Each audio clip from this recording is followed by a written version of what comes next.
미 국방부의 차기 인도태평양 안보 담당 차관보로 지명된 인사가 한국군이 중국 견제에도 기여할 수 있다며 한국과 일본 등이 더 많은 국방비를 투입해 자기 몫을 하도록 해야 한다는 입장을 밝혔는데요.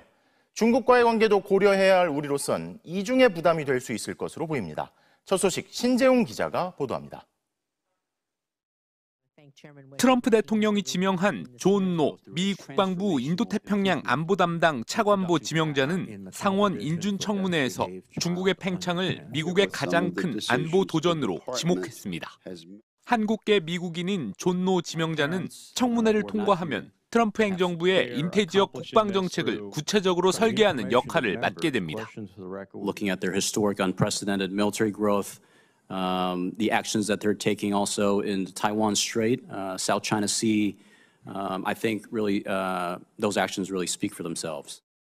중국이 서해 잠정조치 수역에 무단 구조물을 설치한 건 한국을 위협하려는 목적이 있다면서 한국군은 주로 대북 재래식 억제에 집중해야 하지만 동시에 중국을 억제하는 데도 기여할 수 있다고 밝혔습니다.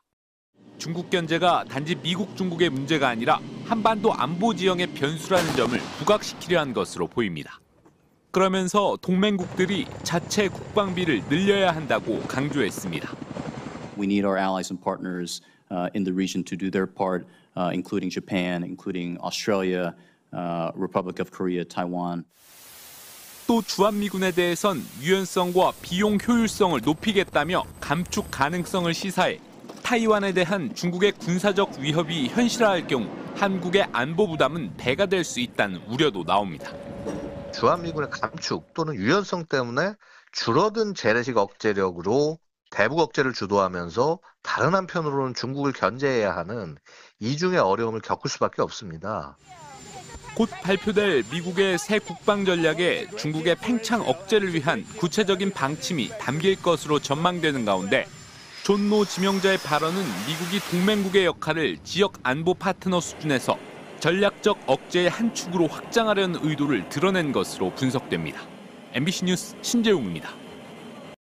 관세 협상 초기인 지난 4월 트럼프 정부가 협상에 안보 이슈도 포함시키는 계획을 세웠었다고 미국 워싱턴 포스트가 정부 초기 문건을 입수해 단독 보도했습니다.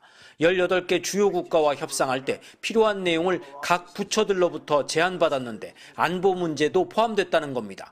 한국 관련 내용은 크게 세 가지로 국방비를 GDP 대비 2.6에서 3.8%로 증액하고 방위비, 즉 주한미군 주둔비 분담금도 10억 달러, 우리 돈 1조 3,700억 원을 추가